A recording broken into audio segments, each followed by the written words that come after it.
కొత్తగా movie reviews start చేసిన YouTuber నా అన్వేషణ. రివ్యూవర్లని పురుగులు, జలగలు అంటున్న నా అన్వేషణ. అసలు ఇంతకీ నా అన్వేషణ ఏమన్నాడు? సో, ఈ విషయం గురించి ఇప్పుడు మాట్లాడుకుందాం. సో, ఇటువంటి ఇంట్రెస్టింగ్ విషయాల కోసం ఇప్పుడే మా ఛానల్‌ని సబ్స్క్రైబ్ చేసుకోండి. పక్కనే ఉన్న బెల్ ఐకాన్‌ని యాక్టివేట్ చేసుకొని మీ ఫ్రెండ్స్ అండ్ ఫ్యామిలీకి షేర్ చేయండి. సో, ఇంకా టాపిక్‌లోకెళ్తే యూట్యూబర్ నా అన్వేషణ గురించి మనం స్పెషల్‌గా మాట్లాడుకో అవసరం లేదు. ఎందుకంటే అతని వీడియోస్ అంటే ఇష్టపడే వాళ్ళు ఎంతో మంది ఉన్నారు. కొన్ని లక్షల్లో కాదు కోట్లలో కూడా ఉన్నారంటే మనం ఆశ్చర్యపోవసరం లేదు. ఇప్పటికీ నా అన్వేషణ వీడియోలు రోజుకొక్కసారైనా చూడనోళ్ళు చాలా తక్కువ మందే ఉంటారు.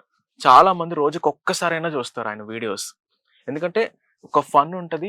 ఫన్‌తో పాటు ఇన్ఫర్మేటివ్ నాలెడ్జ్ కూడా షేర్ చేస్తుంటారు. ఆయన మాట్లాడే విధానం గాని, దాంతో ఫన్ జనరేట్ చేస్తారు. At the same time knowledge కూడా గెయిన్ చేసుకోవచ్చు ఆయన వీడియోస్ ద్వారా. సో, ఇలా ఉంటదన్నమాట ఆయన వీడియోస్. రీసెంట్‌గా ఆయన బెట్టింగ్ యాప్స్ మీద స్పందించారు. ఏకంగా ఆఫీసర్ సజ్జనార్‌తో ఆయన వీడియో కాన్ఫరెన్స్‌లో కూర్చొని బెట్టింగ్ యాప్స్ మీద బాగా స్పందించారు. దాని తర్వాత ఏం జరిగిందో రెస్ట్ ఆఫ్ ద హిస్టరీ అది మీకే తెలుసు. దాని తర్వాత అసలు ఎంతమంది పట్టుబడ్డారు, ఎంతమంది పోలీస్ స్టేషన్‌లు సెలబ్రిటీలు, ఇన్‌ఫ్లుయెన్సర్‌లు ఎంతమంది పోలీస్ స్టేషన్‌లకెళ్లారో అది మీకే తెలుసు.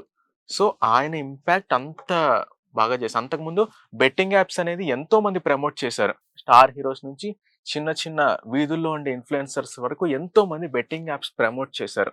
మరి అప్పటి వరకు ఎవరు పట్టించుకోలేదు. ఆయన స్పందించడం స్టార్ట్ చేసిన తర్వాత అప్పుడు ఈ ఇష్యూ అనేది కొంత నేషనల్ వైడ్‌గా ఎళ్ళింది. సో, ఆయన స్పందించడం అనేది ఇంత ఇంపాక్ట్ క్రియేట్ చేశారనమాట. సో, ఇప్పుడు రీసెంట్‌గా ఆయన ఒక వీడియో పెట్టారు. 'హరిహర వీరమల్లు' మొదటి రివ్యూ. అంటే ఆయన రివ్యూస్ ఇవ్వడం స్టార్ట్ చేస్తున్నాను ఒక వీడియో పెట్టారు. 'హరిహర వీరమల్లు' మూవీ రివ్యూ ఇచ్చారు. ఇచ్చిన తర్వాత సడెన్‌గా 'పోకిరి' లెవెల్ ట్విస్ట్ అనేది అక్కడ చోటు చేసుకుందనమాట. సో, ఇంకా అప్పటినుంచి రివ్యూవర్స్ మీద స్పందించడం మొదలుపెట్టారు. చెప్పారు, "ఇంకేంటబ్బా ఈయన కూడా రివ్యూలు చెప్పడం మొదలుపెట్టేసారని" చాలా మంది అసంతృప్తి వ్యక్తం చేశారు. "ఇప్పుడుకున్న వాళ్ళతోనే భరించలేకపోతున్నాం ఇంకా. ఇతను కూడా ఆయన ఆయన ఆయన ఛానెల్ ఎంతగానో ఫాలో అయ్యే వాళ్ళు కూడా చాలా అసంతృప్తి వ్యక్తం చేశారు. 'అన్వేష్ ఏంటి రివ్యూలు స్టార్ట్ చేయడం ఏంటి' అని చాలా అసంతృప్తి వ్యక్తం చేశారు. కానీ ఒక్కసారి ఆ ఫుల్ వీడియో చూసిన తర్వాత అందరికి ఒక క్లారిటీ వచ్చింది. సో, ఆయన స్పందించిందేంటంటే రివ్యూవర్స్ మీద చాలా ఘాటుగా, చాలా సెన్సిబుల్‌గా స్పందించారు. అంటే ఆయన కొన్ని హార్ష్ పదాలు వాడినా సరే, అది చాలా అసలు దిగిపోయేలా రివ్యూవర్స్‌కి డైరెక్ట్‌గా ఆళ్ళకి చేరుకునేలా స్పందించారు. సో, ఆయన ఏం చెప్పారంటే రివ్యూవర్స్ ఎవరైతే ఉన్నారో వాళ్ళు సినిమాని బాగా కిల్ చేస్తున్నారు. అంటే సినిమాకి రివ్యూ ఇవ్వడం. అంటే ఈ సినిమాలో ఇది బావుంది, ఇది బాగోలేదు అని చెప్పడంలో తప్పు లేదు. కాకపోతే వీళ్ళు ఆ సినిమానేంటంటే కావాలని నెగటివిటీ స్ప్రెడ్ చేస్తున్నారు ఆ సినిమాకి. పర్సనల్ రోస్టింగ్ వరకు గూడా ఎళ్ళిపోతున్నారు కావాలని. అంటే ఇప్పుడు ఆయన ఏం చెప్పారంటే, ఒక సినిమా అనేది బేబీ లాంటిది. అది ఇలా బయటకొచ్చినప్పుడు ఆయనే కాదు, జూనియర్ ఎన్టీఆర్ కూడా ఆయన గతంలో చెప్పారు. సినిమా అనేది ఒక హాస్పిటల్‌లో ఉండే పేషెంట్ లాంటిదని ఆయన ఇలా ఇలా చెప్పుకొచ్చారు. నా అన్వేషణ ఏం చెప్పారంటే, అన్వేష్ ఆయన సినిమా అనేది బేబీ లాంటిది. సో, ఇలా బయటకొచ్చిన వెంటనే ఇంకా కాళ్ళు వంకర, చెవి వంకర, మాట్లాడలేకపోతున్నాడు, కళ్ళు తెరుచుకోలేకపోతున్నాడు అని ముందే రివ్యూ ఇచ్చి ఆ బేబీని బతికించకపోతే ఎలా అనేది ఆయన రెస్పాండ్ అయ్యారు. సో, ఒక 10 రోజులు అంటే సినిమాకి రివ్యూ ఇవ్వడం తప్పులేదు. కాకపోతే వచ్చిన రోజే రివ్యూ ఇవ్వడం కొంతమందైతే సినిమా వచ్చే ముందు కూడా రివ్యూ ఇచ్చేస్తున్నారు. అంటే పెద్ద పని పాట ఏమి ఉండదు. ఏదో ఏదో చెప్పాలి కాబట్టి ఏదో ఛానెల్ ఉంది వాళ్ళకి. ఏదో లైటింగ్ సెటప్పు ఇలా ఏదో కెమెరా సెటప్ పెట్టుకున్నారు కాబట్టి ఏదో చెప్పాలని చెప్పేసి అందరికన్నా ముందు చెప్పేయాలి అని చెప్పేసి ఏదో చూడకుండా రివ్యూ చెప్పేస్తున్నారు. సో, ఇలాంటి వాళ్ళు సినిమాకి చాలా డేంజర్ అని ఆయన అంటున్నారు. అంటే ఆయన చెప్పింది చాలా సెన్సిబుల్‌గా అనిపించింది. ఎందుకంటే వీళ్ళ వల్ల చాలా వరకు నష్టం జరుగుతుంది. ఎందుకంటే రివ్యూలనేవి ఇప్పుడు కాదు. ఒక డికేడ్ బ్యాక్ నుంచి ఉన్న రివ్యూస్. కాకపోతే అప్పుడేంటంటే సెన్సిబుల్‌గా ఉండేయి. సో, పర్సనల్ రోస్టింగ్‌కి వెళ్ళేవాళ్ళు. మీకు తెలిసిందే కొంతమంది ఇప్పటికి చీడ పురుగుల్లాంటి కొంతమంది జర్నలిస్టులున్నారు. సో, వాళ్ళు అప్పటినుంచి కూడా పర్సనల్ రోస్టింగ్‌తో రివ్యూలు ఇవ్వడం మొదలుపెడుతున్నారు. కానీ ఏంటంటే, ఇప్పుడు అలాంటి వాళ్ళే పుట్టగొడుగుల్లాగా ఇంకా వ్యాపిస్తున్నారనమాట. సో, ఇప్పుడు ఎంతో మంది టాప్ రివ్యూవర్స్ కూడా ఆళ్ళ పేర్లు చెప్పడానికి మా ఛానెల్‌లో కొన్ని లిమిటేషన్స్ పెట్టారు. అందుకే వాళ్ళ పేర్లు వాడట్లేదు గానీ, సో, నిజంగా వాళ్ళు ఎంత దారుణానికి ఒడిగడుతున్నారంటే, వాళ్ళు మొదట్లో వాళ్ళ ఛానెల్ స్టార్ట్ చేసారు. రివ్యూస్ ఇస్తున్నారు. ఓకే. బానే ఉంది. మొదట్లో వాళ్ళ రివ్యూస్ కూడా ఎంతోమంది ఎంజాయ్ చేసేవాళ్ళు. ఫన్ విత్ రివ్యూ ఇచ్చేవాళ్ళు. ఎంజాయ్ చేసేవాళ్ళు. కానీ రాను రాను వాళ్ళు చాలా నెగటివిటీగా రివ్యూస్ ఇస్తున్నారు. అంటే వాళ్ళు పీక్ లెవెల్‌లోకెళ్ళిపోతున్నారు. బాడీ షేమింగ్ చేస్తున్నారు కొంతమంది. బాడీ షేమింగ్‌తో పాటు పర్సనల్ రోస్టింగ్ చేస్తున్నారు. వాళ్ళ సినిమాల గురించి మాట్లాడట్లేదు. కంప్లీట్‌లీ పర్సనల్ రోస్టింగ్ చేస్తున్నారు వాళ్ళు. అదే ఇప్పుడు వాళ్ళు ఆ తిట్టిన తిట్లు ఒక పర్టిక్యులర్ యాక్టర్ గాని, ఒక పర్టిక్యులర్ డైరెక్టర్‌ని గాని, అదే తిట్లు వీళ్ళకొస్తే పర్సనల్ లైఫ్‌లో ఓకే. సినిమా తీయడానికి ఎంతో మంది కష్టపడతారు. కొన్ని వందల మంది కష్టం సినిమా. సో, అలా అని చెప్పేసి మనం రివ్యూ ఇవ్వకుండా అంటే రివ్యూ ఇవ్వకూడదు అనేది లేదు. రివ్యూ ఇవ్వచ్చు. కాకపోతే సెన్సిబుల్‌గా ఉండాలి. సో, ఇది బాలేదు. ఇది బావుంది. రివ్యూ అనేది కంప్లీట్‌లీ పర్సనల్ ఒపీనియన్ మాత్రమే. రివ్యూ ఇచ్చే వాళ్ళందరికీ ఏదో బాగా తెలుసు. ఏదో వాళ్ళంతా పెద్ద తోపులని మనం అనుకోవసరం లేదు. సో, నెగెటివ్ రివ్యూస్ ఇచ్చిన సినిమాలు కూడా ఎంతో మంది ఆల్ టైమ్ ఫేవరెట్ సినిమాలున్నాయి. చాలా సినిమాలు కొన్ని నెగెటివ్ రివ్యూస్ ఇచ్చారు. కాకపోతే ఆ సినిమాలు ఎంతో మంది ఫేవరెట్. సో, అలాంటి సినిమాలు కూడా ఉన్నాయి. అదంతా పర్సనల్ ఒపీనియన్. వాళ్ళనుకుంటున్నారు అంతే. ఈ సినిమా బాగోలేదు అని వాళ్ళనుకుంటున్నారు.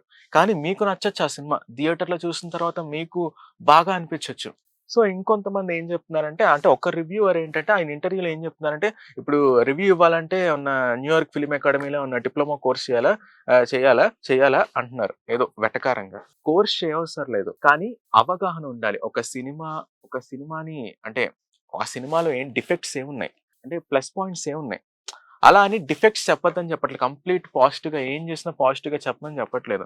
ఆ డిఫెక్ట్స్ ఏమున్నాయి? మీకున్న నాలెడ్జ్ ప్రకారం డిఫెక్ట్స్ ఏమున్నాయి? ఆ పాజిటివ్స్ ఏమున్నాయి సినిమాలో? ఏది డ్రాబ్యాక్ మెయిన్ సినిమాలో? స్టోరీ ప్లాటా? ఏంటిది డ్రాబ్యాక్? సో, ఇది క్లియర్‌గా చెప్పగలగాలి. ఇప్పుడు మూవీ రివ్యూ ఇచ్చేవాళ్ళలో మిస్టర్ భరద్వాజ్ ఉన్నారాయన. ఆయన నేషనల్ అవార్డ్ వచ్చింది ఆయనకి క్రిటిక్‌గా. ఆయన చాలా సెన్సిబుల్‌గా ఇస్తారు. ఎవరిని బాడీ షేమింగ్ చేయడం గాని, పర్సనల్ రోస్టింగ్ చేయడం గాని చేయరు. ఆయన రివ్యూస్ ఒకసారి చూడండి. ఏది చెప్పాలో, ఎంతవరకు చెప్పాలో, సినిమాకి ఎంత కావాలో అంతవరకే. పర్సనల్ రోస్టింగ్ ఎవరికి కావాలి? ఇప్పుడు ప్రతి ఒక్కళ్ళలో మనం 100 హోల్స్ ఉంటాయి. ప్రతి ఒక్కళ్ళలో. ఒక్కసారి మనకి మనం సెల్ఫ్ అసెస్‌మెంట్ మన గురించి మనం తెలుసుకుంటే 100 హోల్స్ ఉంటాయి ఒక్కొక్కళ్ళలో. కానీ వీళ్ళు ఇంకొకళ్ళ హోల్స్‌ని వెతకడానికి ట్రై చేస్తారు. ఇప్పుడు మీకు సినిమా నచ్చిందంటే నచ్చిందంతే. అంతేగాని ఇందులో హోల్స్ ఎక్కడున్నాయి?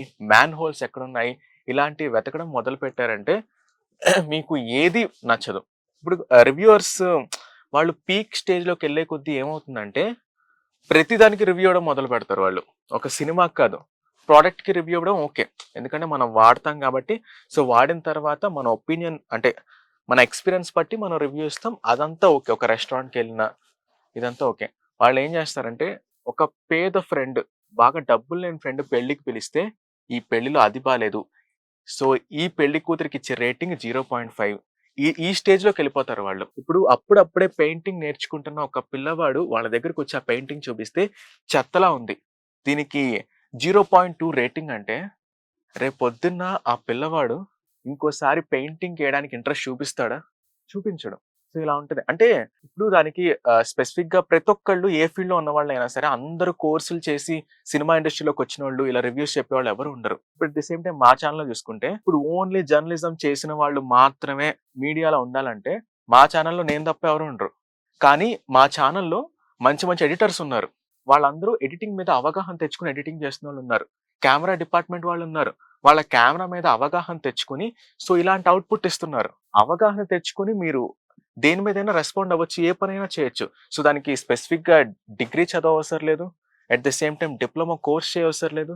దానికి ఎవరు స్పెసిఫికేషన్ చెప్పట్లా. ఇది పర్టిక్యులర్‌గా మీరు ఎఫ్ఎన్‌టిఐలో ఈ కోర్స్ చేయాలి. రివ్యూ మీద కోర్స్ చేయాలి. న్యూయార్క్ ఫిల్మ్ అకాడమీలో కోర్స్ చేసి అప్పుడొచ్చే సర్టిఫికేట్ చూపించి చేయాలని ఎవరు చెప్పట్లేదు. కాకపోతే మీరు స్పందించే విధానం అంటే ఒక మెయిన్ స్ట్రీమ్‌లో సోషల్ మీడియా లాంటి మెయిన్ స్ట్రీమ్‌లో మీరు స్పందిస్తున్నారు. సో, జాగ్రత్తగా స్పందించాలి. సో, ఇది అన్వేష్ ప్రధాన ఉద్దేశ్యం ఏంటంటే ఇదే అన్నమాట. అట్ ది సేమ్ టైమ్ ఏంటంటే రివ్యూవర్స్‌ని పక్కన పెడితే ఇంకా పైరసీ గురించి కూడా ఆయన బాగా రెస్పాండ్ అయ్యారు. పైరసీ గురించి. అంటే పైరసీ అనేది ఒక డికేడ్ బ్యాక్ 10 సంవత్సరాల నుంచి కూడా పైరసీ ఉంది. కానీ అప్పట్లో క్యాసెట్స్‌లో ఉండేవి. అప్పుడు కొంచెం లేట్‌గా వచ్చాయి. అంటే సినిమా రిలీజ్ అయిన తర్వాత ఒక 2 రోజుల తర్వాత అలా పైరసీ సీడీలు అమ్మేవాళ్ళు గానీ ఎక్కడెక్కడో దొరికేయి. ఆ ఇంట్రెస్ట్ ఉన్నోళ్ళు వాళ్ళెళ్లి తెచ్చుకొని చూసేవాళ్ళు. ఇప్పుడేంటంటే ఓన్లీ ఆన్‌లైన్‌లో దొరికేస్తుంది. సో, ఆ లిమిటేషన్స్ వల్ల నేను ఆ పేర్లు చెప్పట్లేదు గానీ, ఆ పైరసీ వెబ్‌సైట్ పేర్లు ఇక్కడ ఆన్‌లైన్‌లో దొరికేస్తుంది. పైగా హెచ్‌డీ క్వాలిటీలో ఉంటుంది. సో, ఇలా ఉండడం వల్ల ఈ పైరసీ ఇలా జరగడం వల్ల ఆ ప్రొడ్యూసర్ ఇంత ఖర్చు పెట్టిన ప్రొడ్యూసర్ ఎంత నష్టాల్లోకెళ్ళిపోతారు. సో, ఇలా జరుగుద్దనమాట. అంటే పైరసీ వల్ల కూడా ఇలాంటి నష్టాలున్నాయి. రివ్యూవర్స్ పక్కన పెడితే పైరసీ వల్ల కూడా ఇన్ని నష్టాలున్నాయి. నా స్పందన కూడా ఏంటంటే ఇప్పుడు ప్రొడ్యూసర్‌లు వాళ్ళున్నారు. మీరు సినిమా తీస్తారు. ఓకే. అది మీరు కష్టపడి తీస్తారు. అదంతా బానే ఉంది. దాని తరువాత మీరేం జేస్తున్నారంటే, ఇప్పుడు మీ ఎవరికీ రివ్యూస్ ఇష్టం లేదనుకుందాం. మరి ఎందుకు మీ పోస్టర్‌ల మీద 'టైమ్స్ ఆఫ్ ఇండియా' వాళ్ళు ఇన్ని స్టార్స్ ఇచ్చారు. 'మిస్టర్ భరద్వాజ్' ఆయన ఇన్ని స్టార్స్ ఇచ్చారు. ఇవన్నీ ఎందుకు మెన్షన్ చేస్తున్నారు మీరు? మీరు ఎందుకని రివ్యూస్‌ని సపోర్ట్ చేస్తున్నారు? ఎంతో మంది ప్రొడ్యూసర్స్ మెయిన్ స్ట్రీమ్ అంటే ప్రెస్ మీట్‌లకొచ్చి మాకు రివ్యూలంటేనే ఇష్టం లేదు. అసలు రివ్యూల వల్ల ఏం ఉపయోగం అంటున్నారు. మరి మీరు మెయిన్ స్ట్రీమ్‌లో ఆ పోస్టర్‌ల మీద ఎందుకు మెన్షన్ చేస్తున్నారు? అసలు మీరు రివ్యూలను పట్టించుకోకండి. పైగా వీళ్ళేంటంటే వాళ్ళ కాంపిటీటర్ ఎవరైనా సినిమా చేస్తే, "చూసావా వాడి సినిమాకి ఎంత రివ్యూ ఇచ్చాడో" ఇలా రెస్పాండ్ అవుతున్నారు. మీరు రివ్యూలకు అతీతం గదా! మరి మీరెందుకని సపోర్ట్ చేస్తున్నారు రివ్యూలకి? సో, ఇదంతా అంటే ఓన్లీ రివ్యూవర్స్‌ని తప్పుపట్టడం గాకుండా, సో, ఇదంతా ఒక సర్కిల్ అనమాట. సో, సాధారణ ప్రజలది గూడా తప్పుంది. మీరు డైరెక్ట్‌గా అంటే ఇప్పుడు మీకు ట్రైలర్ నచ్చింది. ఒక సినిమా ట్రైలరు. ఆ సినిమా ట్రైలర్ చూసిన తర్వాత మీరు సినిమాకెళ్ళాలా లేదా అనేది డిసైడ్ అవ్వండి. ఏ థియేటర్‌కెళ్ళాలి? ఏ థియేటర్‌లో బావుంటుంది? ఏ థియేటర్‌లో యాంబియన్స్ బావుంటుంది? సౌండ్ క్వాలిటీ బావుంటుంది? సో, ఇదంతా డిసైడ్ అయ్యి ఎళ్ళండి. ఎవరో ఒకళ్ళు చెప్పారు. వాళ్ళ ఒపీనియన్ చెప్పారంతే. కానీ మీకా ట్రైలర్ బాగా నచ్చుండొచ్చు. ఆ హీరో మీద అంతకుముందు ఒక అభిమానం ఉండుండొచ్చు. వెళ్ళండి సినిమా. మీకు నచ్చితే ఇంకొకసారి వెళ్ళడానికి ట్రై చేయండి. లేదా ఓటీటీకొచ్చినప్పుడే ఇంకోసారి చూడండి సినిమాని. అంతే. అది పర్సనల్ ఒపీనియన్ మాత్రమే. ఒక రివ్యూ అనేది completely review, personal opinion equal to. So, ఇదనమాట. సో, అందరి మీద ఆయన స్పందించారు. అంటే ఇప్పుడు ఎంతోమంది ఏం జెప్తారంటే సినిమాలు తీసేవాళ్ళేమన్నా దేశ సేవ జేస్తున్నారా అంటారు. నాకోటి అర్థం గాదు. ఈ మన దేశంలో ఎంతమంది దేశ సేవ జేస్తున్నారు? రైతులు, శానిటరీ వర్కర్స్, ఆర్మీ వాళ్ళు ఇలా కొంతమంది దేశ సేవ జేస్తున్నారు. మిగతా వాళ్ళందరూ దేశ సేవ ఎక్కడ జేస్తున్నారు నాకర్థం కాదు. ఇప్పుడు ఎవరన్నా ఒక పేదవాడు రోడ్డు మీద కష్టపడి సంపాదించి బిర్యానీ తింటుంటే, అది తీసి పక్కన పడేసి, బిర్యానీ ఏమన్నా ఆరోగ్యానికి మంచిదా అంటే? హెల్తీ ఫుడ్డే తినాలి. బిర్యానీ ఏమన్నా ఆరోగ్యానికి మంచిదా అంటే? అదెక్కడుంది? అంటే అందరూ దేశ సేవ ఏం చెయ్యట్లేదు. అలా అని మనం ప్రతి ఒక్క సినిమాని నిందించాలని కూడా లేదు. నేను మొన్న చూసాను. ఒక రివ్యూవర్ నేను పేరు చెప్పదలుచుకోలేదు. కంప్లీట్‌లీ బాడీ షేమింగ్ చేస్తున్నాడతను. ఆ రివ్యూవర్ కూడా మీకు తెలిసే ఉంటది. అది 'మంచు మనోజ్' సినిమా అన్నమాట. కంప్లీట్‌లీ ఆయన బాడీ షేమింగ్ చేస్తున్నారు. సినిమా గురించి మాట్లాడండి. ఎందుకు బాడీ షేమింగ్ ఎందుకు?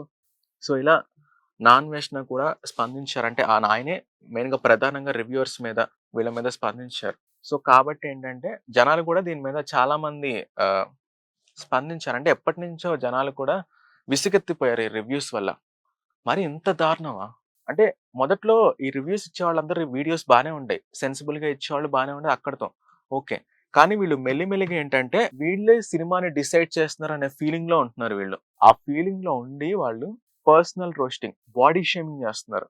మొన్న ఒక రివ్యూ అతను కూడా డైరెక్ట్‌గా ఆ మూవీలో యాక్ట్ చేసిన హీరోయిన్స్‌ని బాడీ షేమింగ్ చేశారు ఒక రివ్యూవర్. ఆ రివ్యూవర్ ఎవరో మీకు తెలిసిందే. సో, ఆ సినిమా ఔట్‌పుట్ పక్కన పెట్టండి. సినిమాలన్నాక 100 సినిమాలు తీస్తే అందులో 5 హిట్ అవుతాయి, 5 యావరేజు, 5 ఫ్లాపు అలా ఉంటాయి సినిమాలు. సినిమా ఔట్‌పుట్ పక్కన పెట్టండి. బాడీ షేమింగ్ ఎందుకు? అది. మీరు చెప్పేది రివ్యూ. బాడీ షేమింగ్ ఏముంది? పోనీ అతనేమన్నా పెద్ద ఇప్పుడు ఓకే. బాడీ షేమింగ్ చేసేంత అతనేమన్నా అందంగా ఉన్నాడా అంటే, సో, మనం అలా అనకూడదు. అందంగా ఉన్నారా లేదా అని. ఎందుకంటే ప్రతి ఒక్కళ్ళకి ఒక డిఫరెంట్ ప్రతి ఒక్కళ్ళ బాడీ డిఫరెంట్‌గా ఉంటది. సో, మన చేతికున్న వేళ్ళే డిఫరెంట్‌గా ఉంటాయి. సో, మన మైండ్ సెట్స్ గాని, మన బాడీ గాని ఇవన్నీ డిఫరెంట్‌గా ఉండడంలో పెద్ద వింతేం లేదు గదా! సో, అలా కంప్లీట్‌లీ అలా బాడీ షేమింగ్ చేయకూడదు. రివ్యూస్ అనే పేరుతో. అట్ ద సేమ్ టైమ్ ఆ సినిమా వచ్చిన వెంటనే, సినిమా రాకముందే రివ్యూ ఇవ్వడం అనేది సినిమాని ఖచ్చితంగా కిల్ చేస్తున్నట్లు. ఖచ్చితంగా ఇది కిల్ చేసినట్లు. సో, ఇలా ఈ 'నాన్వేషణ' తర్వాత కూడా దీని మీద స్పందించాలని ఈ వీడియో చేయడం జరిగింది.